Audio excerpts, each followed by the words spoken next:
Hello friend, स्वागत है आपका अपने चैनल आज क्लास में। आज की इस वीडियो में विज्ञान के काफी महत्वपूर्ण 40 ऑब्जेक्टिव प्रश्न हम आपको बताएंगे। ये जो 40 ऑब्जेक्टिव प्रश्न है ये आपके बोर्ड परीक्षा के लिए काफी महत्वपूर्ण है और इस 40 ऑब्जेक्टिव प्रश्न में से 35 ऑब्जेक्टिव प्रश्न आपके फाइनल बोर्ड परीक्षा में हूबहू रहेगा, ये हमारा गारंटी है।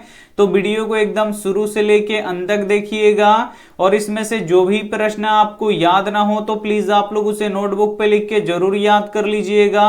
और चैनल को सब्सक्राइब नहीं किया है तो चैनल को सब्सक्राइब कर लीजिएगा और सब्सक्राइब करने के बाद एक बेल आइकन आता है तो बेल आइकन को दबा के ऑल पे कर लीजिएगा ताकि जब भी लाइव क्लास हो तो आपके पास नोटिफिकेशन पहुंचता रहे। तो आइए शुरू करते हैं पहले नंबर प्रश्न से। तो पहला नंबर प्रश्न है कि वायुमंडल में नाइट्रोजन गैस कितना प्रतिशत पाया जाता है। ए ऑप्शन है 78%, बी ऑप्शन है 70%, सी ऑप्शन है 75%, डी ऑप्शन है 90%।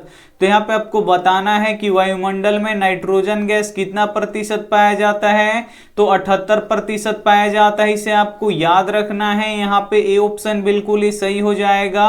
वायुमंडल में सबसे अधिक कौन सा गैस पाया जाता है, तो नाइट्रोजन गैस पाया जाता है, इसे आपको याद रखना है। और नाइट्रोजन गैस के बाद कौन सा गैस सबसे अधिक पाया जाता है, तो ऑक्सीजन गैस पाया जाता है। तो ये भी साथ में आपको याद रखना है। आइए देखते हैं अगला प्रश्न। 2 नंबर प्रश्न है कि स्वच्छ जल का पीएच मान होता है। ए ऑप्शन है 7, बी ऑप्शन है 7 से कम, सी ऑप्शन है 7 से अधिक, डी ऑप्शन है 0। तो यहाँ पे आपको बताना है कि स्वच्छ जल का पीएच मान होता है। तो स्वच्छ जल का पीएच मान कितना होता है, 7 होता है, इसे आपको याद रखना है।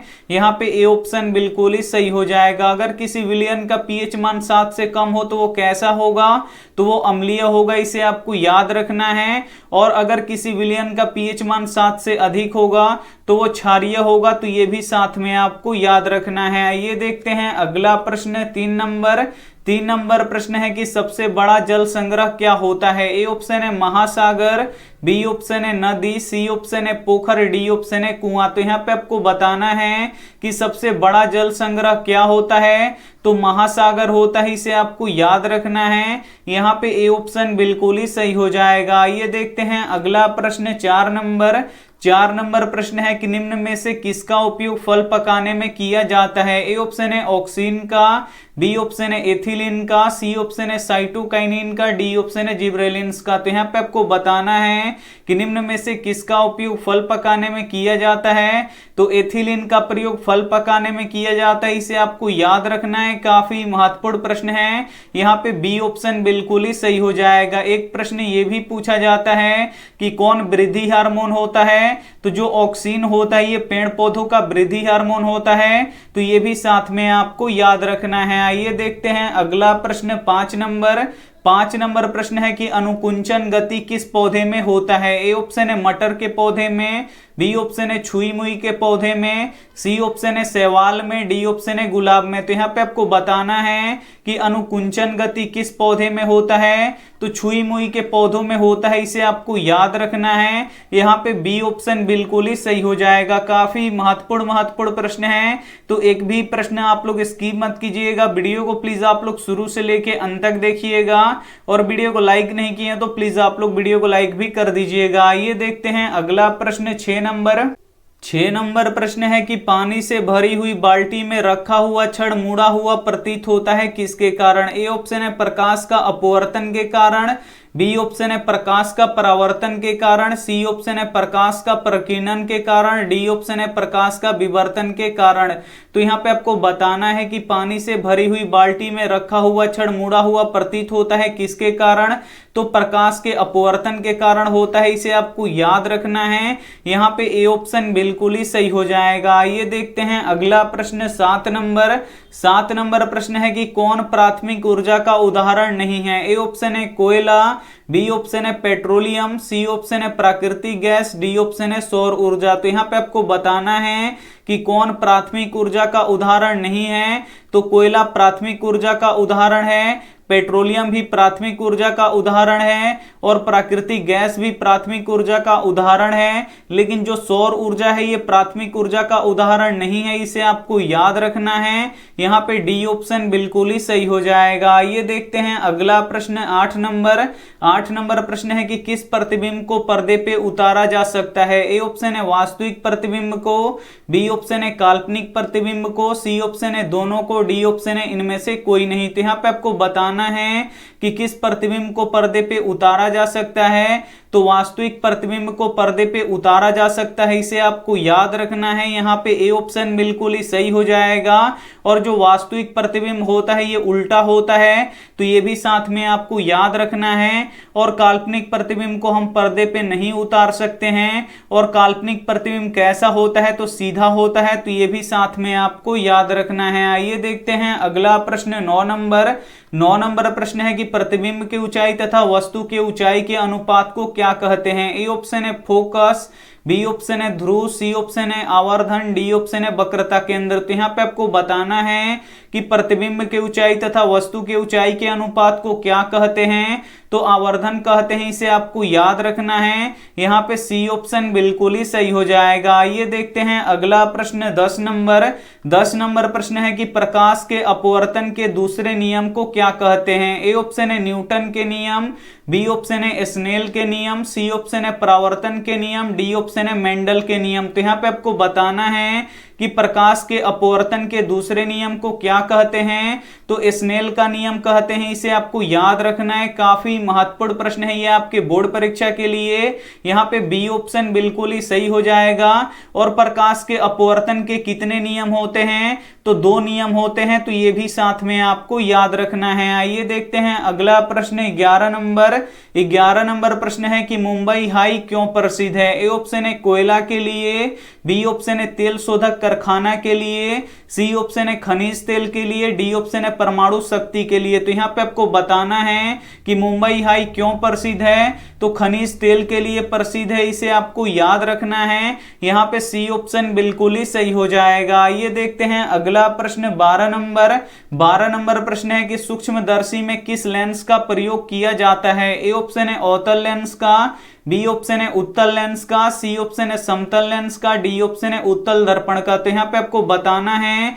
कि सूक्ष्मदर्शी में किस लेंस का प्रयोग किया जाता है, तो उत्तल लेंस का प्रयोग किया जाता है, इसे आपको याद रखना है। यहाँ पे बी ऑप्शन बिल्कुल ही सही हो जाएगा। एक प्रश्न ये भी पूछा जाता है कि मानव नेत्र में कौन सा लेंस होता है, तो उत्तल लेंस होता है, तो ये भी साथ में आपको याद रखना है। आइए देखते हैं अगला प्रश्न 13 नंबर प्रश्न है कि प्रकाश किसी वस्तु से टकराकर लौटने की प्रक्रिया को क्या कहते हैं। ए ऑप्शन है प्रकाश का अपवर्तन, बी ऑप्शन है प्रकाश का परावर्तन, सी ऑप्शन है प्रकाश का सीधी रेखा में गमन करना, डी ऑप्शन है प्रकाश का मुड़ना। तो यहाँ पे आपको बताना है कि प्रकाश किसी वस्तु से टकराकर लौटने की प्रक्रिया को क्या कहते हैं, तो प्रकाश का परावर्तन कहते हैं, इसे आपको याद रखना है। यहाँ पे बी ऑप्शन बिल्कुल ही सही हो जाएगा। और प्रकाश के परावर्तन के कितने नियम होते हैं, तो 2 नियम होते हैं, तो ये भी साथ में आपको याद रखना है। और प्रकाश के अपवर्तन के कितने नियम होते हैं, तो इसके भी 2 ही नियम होते हैं,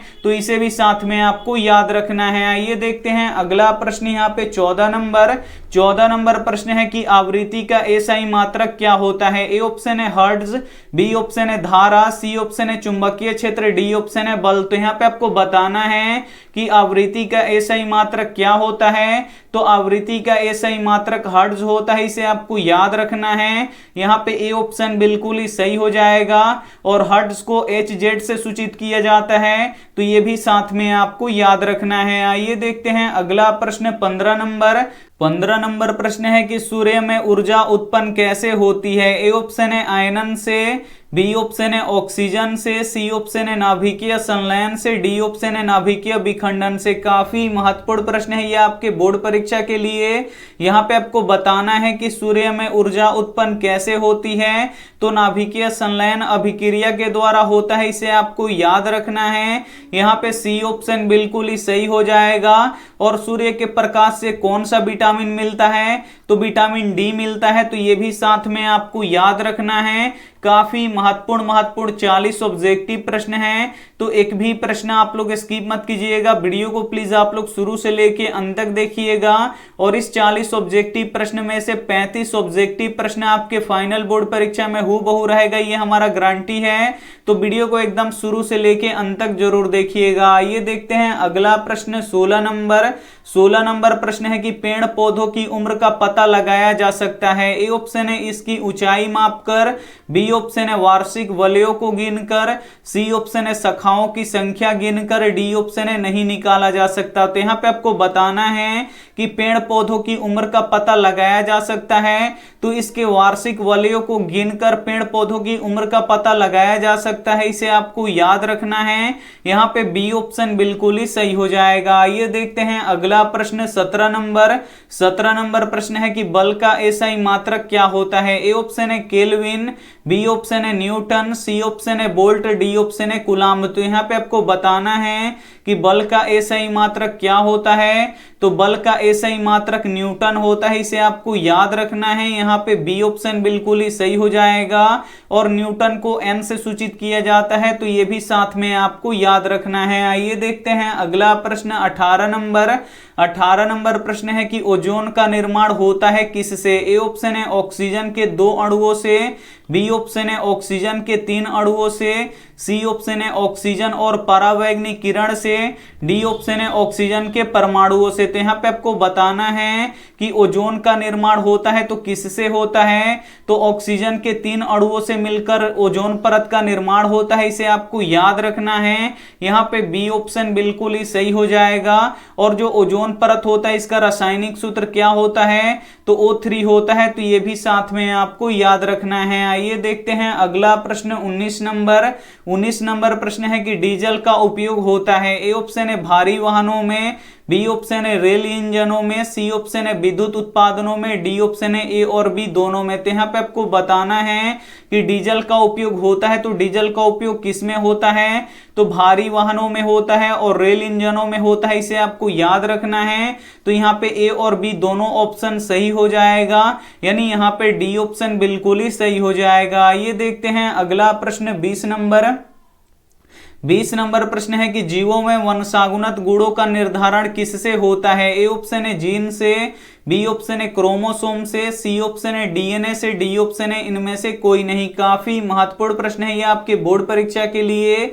यहाँ पे आपको बताना है कि जीवों में वंशानुगत गुणों का निर्धारण किससे होता है, तो जीन के द्वारा होता है, इसे आपको याद रखना है। यहाँ पे ए ऑप्शन बिल्कुल ही सही हो जाएगा। आइए देखते हैं अगला प्रश्न 21 नंबर प्रश्न है कि ऊर्जा का एसआई मात्रक क्या होता है। ए ऑप्शन है कैलोरी, बी ऑप्शन है जूल, सी ऑप्शन है यूनिट, डी ऑप्शन है वाट। तो यहाँ पे आपको बताना है कि ऊर्जा का एसआई मात्रक क्या होता है, तो ऊर्जा का एसआई मात्रक जूल होता है, इसे आपको याद रखना है। काफी महत्वपूर्ण प्रश्न है। यहाँ पे बी ऑप्शन बिल्कुल ही सही हो जाएगा और जूल को जे से सूचित किया जाता है, तो ये भी साथ में आपको याद रखना है। एक प्रश्न ये भी पूछा जाता है कि विद्युत शक्ति का एसआई मात्रक क्या होता है, तो वाट होता है, तो इसे भी साथ में आपको याद रखना है। आइए देखते हैं अगला प्रश्न 22 नंबर प्रश्न है कि घेंघा किस समुदाय का प्राणी है। ए ऑप्शन है मोलस्का, बी ऑप्शन है एनिलिडा, सी ऑप्शन है एकाइनोडर्माटा, डी ऑप्शन है इनमें से कोई नहीं। तो यहाँ पे आपको बताना है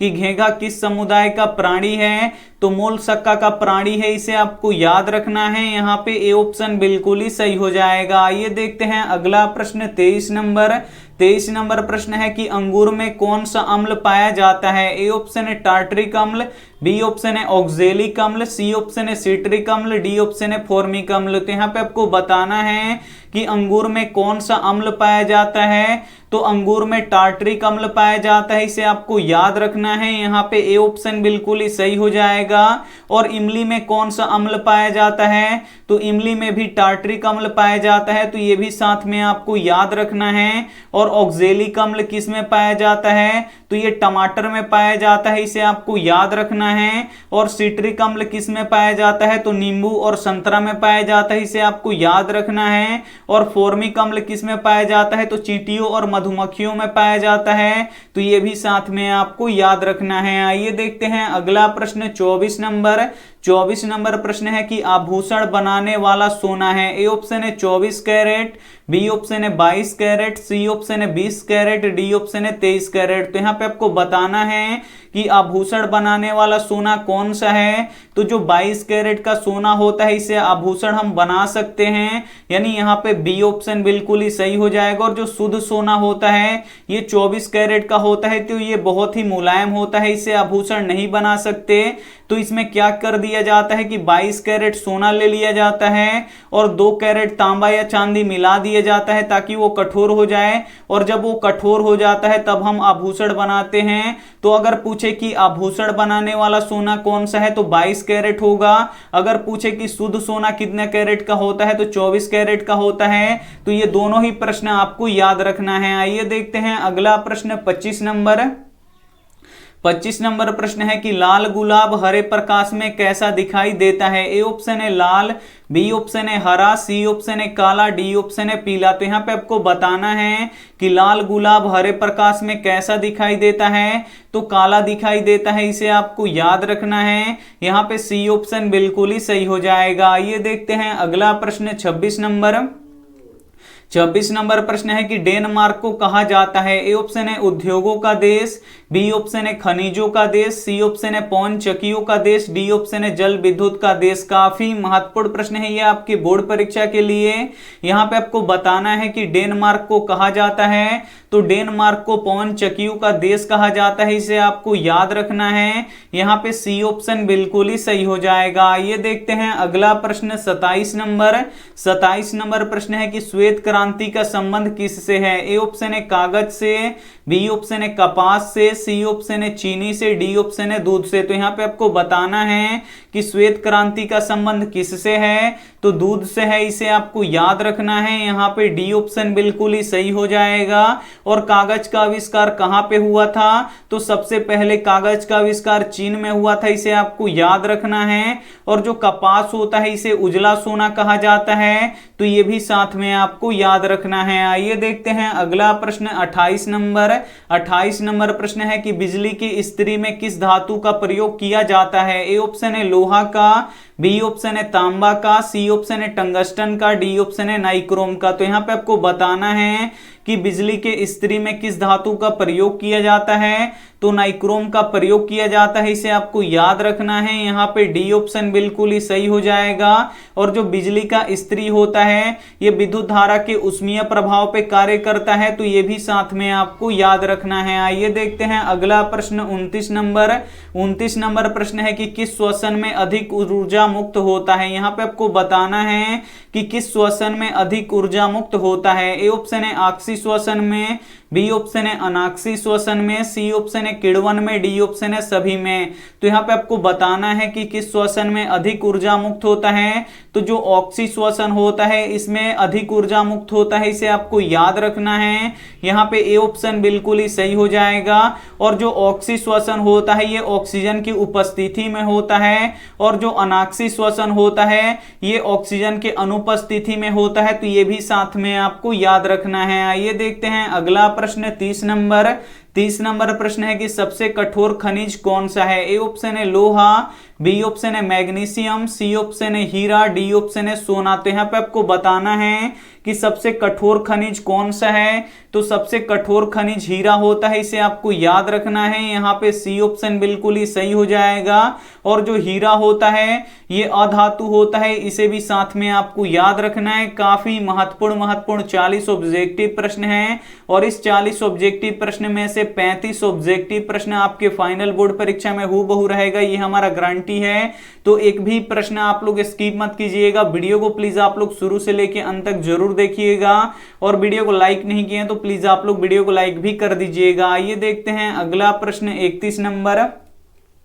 31 नंबर प्रश्न है कि इनमें से कौन ऑक्सीजन का वाहक है। ए ऑप्शन है हिपेरिन, बी ऑप्शन है प्रोथ्रोम्बिन, सी ऑप्शन है हीमोग्लोबिन, डी ऑप्शन है इनमें से कोई नहीं। तो यहाँ पे आपको बताना है कि इनमें से कौन ऑक्सीजन का वाहक होता है। तो जो हीमोग्लोबिन है ये ऑक्सीजन का वाहक होता है, इसे आपको याद रखना है। यहाँ पे सी ऑप्शन बिल्कुल ही सही हो जाएगा। जो रक्त होता है, जो खून होता है, वो लाल किसके कारण से दिखाई देता है? तो हीमोग्लोबिन के कारण से दिखाई देता है, इसे आपको याद रखना है। और रक्त का पीएच मान कितना होता है? तो 7.4 होता है, तो ये भी साथ में आपको याद रखना है। आइए देखते हैं अगला प्रश्न 32 नंबर। 32 नंबर प्रश्न है कि संसार का सबसे कीमती संसाधन कौन सा है? ए ऑप्शन है पशु, बी ऑप्शन है वन, सी ऑप्शन है खनिज, डी ऑप्शन है नदियां। तो यहाँ पे आपको बताना है कि संसार का सबसे कीमती संसाधन कौन सा है? तो खनिज है, इसे आपको याद रखना है। यहाँ पे सी ऑप्शन बिल्कुल ही सही हो जाएगा। ये देखते हैं अगला प्रश्न 33 नंबर। 33 नंबर प्रश्न है कि अंटार्कटिका के ऊपर ओजोन के स्तर में आई कमी को क्या कहा जाता है? ए ऑप्शन है CFC, बी ऑप्शन है एरोसोल, सी ऑप्शन है ओजोन छिद्र, डी ऑप्शन है इनमें से कोई नहीं। काफी महत्वपूर्ण प्रश्न है ये आपके बोर्ड परीक्षा के लिए। यहाँ पे आपको बताना है कि अंटार्कटिका के ऊपर ओजोन के स्तर में आई कमी को क्या कहा जाता है? तो ओजोन छिद्र कहा जाता है, इसे आपको याद रखना है। यहाँ पे सी ऑप्शन बिल्कुल ही सही हो जाएगा। ये देखते हैं अगला प्रश्न 34 नंबर। 34 नंबर प्रश्न है कि लंबाई बढ़ाने से चालक तार का प्रतिरोध पर क्या असर पड़ता है? ए ऑप्शन है बढ़ता है, बी ऑप्शन है घटता है, सी ऑप्शन है अपरिवर्तित रहता है, डी ऑप्शन है इनमें से कोई नहीं। तो यहाँ पे आपको बताना है कि यदि चालक तार की अगर हम लंबाई बढ़ा देते हैं तो प्रतिरोध पर क्या असर पड़ेगा? तो प्रतिरोध भी क्या हो जाएगा? बढ़ जाएगा, इसे आपको याद रखना है। यहाँ पे ए ऑप्शन बिल्कुल ही सही हो जाएगा। अगर चालक तार की लंबाई हम कम कर देंगे तो प्रतिरोध कम हो जाएगा, तो ये भी साथ में आपको याद रखना है। और प्रतिरोध का SI मात्रक क्या होता है? तो ओम होता है, तो इसे भी साथ में आपको याद रखना है। आइए देखते हैं अगला प्रश्न 35 नंबर। 35 नंबर प्रश्न है कि पीएच स्केल पर 14 क्या प्रदर्शित करता है? ए ऑप्शन है अधिक अम्लीय को, बी ऑप्शन है उदासीन को, सी ऑप्शन है अधिक क्षारीयता को, डी ऑप्शन है कम क्षारीयता को। तो यहाँ पे आपको बताना है कि पीएच स्केल पर 14 क्या प्रदर्शित करता है? तो अधिक क्षारीयता को प्रदर्शित करता है, इसे आपको याद रखना है। यहाँ पे सी ऑप्शन बिल्कुल ही सही हो जाएगा। ये देखते हैं अगला प्रश्न 36 नंबर। 36 नंबर प्रश्न है कि 1 ग्राम सोना से लगभग कितना लंबा तार खींचा जा सकता है? ए ऑप्शन है 1 किलोमीटर, बी ऑप्शन है 2 किलोमीटर, सी ऑप्शन है 3 किलोमीटर, डी ऑप्शन है 4 किलोमीटर। तो यहाँ पे आपको बताना है कि 1 ग्राम सोना से लगभग कितना लंबा तार खींचा जा सकता है? तो 2 किलोमीटर लंबा तार खींचा जा सकता है, इसे आपको याद रखना है। यहाँ पे बी ऑप्शन बिल्कुल ही सही हो जाएगा। जो सोना होता है ये सबसे अधिक तन्य होता है, तो ये भी साथ में आपको याद रखना है। आइए देखते हैं अगला प्रश्न 37 नंबर। 37 नंबर प्रश्न है कि चुंबकीय क्षेत्र का मान कहां अधिक होता है? ए ऑप्शन है ध्रुवों पर, बी ऑप्शन है मध्य में, सी ऑप्शन है दोनों जगह, डी ऑप्शन है इनमें से कोई नहीं। तो यहाँ पे आपको बताना है कि चुंबकीय क्षेत्र का मान कहां अधिक होता है? तो ध्रुवों पर सबसे अधिक होता है, इसे आपको याद रखना है। यहाँ पे ए ऑप्शन बिल्कुल ही सही हो जाएगा। और चुंबकीय क्षेत्र रेखाएं किस ध्रुव से निकलती हैं? तो एन ध्रुव यानी उत्तरी ध्रुव से निकलती हैं, तो ये भी साथ में आपको याद रखना है। आइए देखते हैं अगला प्रश्न 38 नंबर। 38 नंबर प्रश्न है कि दूर बिंदु और निकट बिंदु के बीच की दूरी को क्या कहते हैं? ए ऑप्शन है दृष्टि परास, बी ऑप्शन है दृष्टि दोष, सी ऑप्शन है दूरी, डी ऑप्शन है निकट दृष्टि दोष। तो यहाँ पे आपको बताना है कि दूर बिंदु और निकट बिंदु के बीच के दूरी को क्या कहते हैं? तो दृष्टि परास कहते हैं, इसे आपको याद रखना है। यहाँ पे ए ऑप्शन बिल्कुल ही सही हो जाएगा। ये देखते हैं अगला प्रश्न 39 नंबर। 39 नंबर प्रश्न है कि कौन सा लेंस बीच में पतला तथा किनारे पर मोटा होता है? यहाँ पे आपको बताना है कि कौन सा लेंस है जो बीच में पतला होता है और किनारे पर कैसा होता है? मोटा होता है। तो ये बीच में पतला है और ये किनारे पर मोटा है, तो ये कौन सा लेंस है? तो ये अवतल लेंस है, इसे आपको याद रखना है। यहाँ पे बी ऑप्शन बिल्कुल ही सही हो जाएगा। और जो उत्तल लेंस होता है ये किनारे पर पतला होता है और बीच में मोटा होता है, तो ये भी साथ में आपको याद रखना है। आइए देखते हैं अंतिम प्रश्न 40 नंबर। 40 नंबर प्रश्न है कि यदि किसी विलयन का पीएच मान 0 हो तो उसका विलयन कैसा होगा। ए ऑप्शन है अम्लीय, बी ऑप्शन है क्षारीय, सी ऑप्शन है उदासीन, डी ऑप्शन है इनमें से कोई नहीं। तो यहाँ पे आपको बताना है कि यदि किसी विलयन का पीएच मान 0 हो तो विलयन कैसा होगा, तो वो विलयन अम्लीय होगा, इसे आपको याद रखना है। यहाँ पे ए ऑप्शन बिल्कुल ही सही हो जाएगा। काफी महत्वपूर्ण हम आपको 40 ऑब्जेक्टिव प्रश्न पढ़ा चुके हैं और इस 40 ऑब्जेक्टिव प्रश्न में से 35 ऑब्जेक्टिव प्रश्न आपके फाइनल बोर्ड परीक्षा में हूबहू रहेगा, ये हमारा गारंटी है।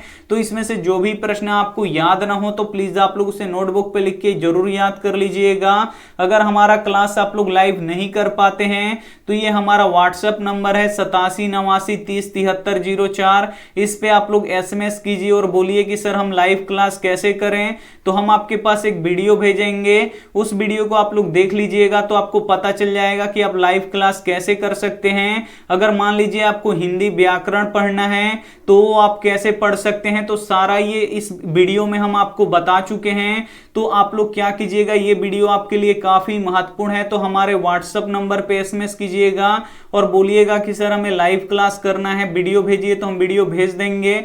आप लोग उसे जरूर देख लीजिएगा, उससे आप लोगों को बहुत फायदा होगा। आइए देखते हैं होमवर्क प्रश्न, और होमवर्क प्रश्न का जवाब आपको कमेंट बॉक्स में देना है कि नाभिकीय ऊर्जा का स्रोत कौन सा है। ए ऑप्शन है यूरेनियम, बी ऑप्शन है थोरियम, सी ऑप्शन है सोडियम, डी ऑप्शन है इनमें से कोई नहीं। तो यहाँ पे आपको बताना है कि नाभिकीय ऊर्जा का स्रोत कौन सा है। तो इसमें से जो भी ऑप्शन आपको सही लगे वो आप हमें कमेंट करके जरूर बताइएगा। और 3 यहाँ पे क्लास चलता है, चैप्टर वाइज ऑब्जेक्टिव क्वेश्चन यहाँ पे सुबह में 5:30 बजे होता है, और सब्जेक्टिव क्वेश्चन कब होता है तो दिन में 1 बजे होता है, और इंपॉर्टेंट क्वेश्चन कब होता है तो शाम में 7 बजे होता है। तो ये 3 क्लास करके आप लोग बोर्ड परीक्षा में बहुत ही अच्छा नंबर ला सकते हैं। वीडियो को आप लोग लाइक नहीं किए तो प्लीज आप लोग वीडियो को लाइक कर दीजिएगा, अपने दोस्तों के पास इस वीडियो को जरूर शेयर कीजिएगा, और चैनल को अभी तक आप सब्सक्राइब नहीं किए हैं तो चैनल को सब्सक्राइब करके साथ में बेल आइकन को ऑल पे दबा लीजिएगा, ताकि जब भी लाइव क्लास हो तो आपके पास नोटिफिकेशन पहुंचता रहे। थैंक यू फॉर वॉचिंग, मिलते हैं अगली वीडियो में, तब तक अपना ध्यान रखिए, मन लगा के पढ़ाई कीजिए। Take care and bye.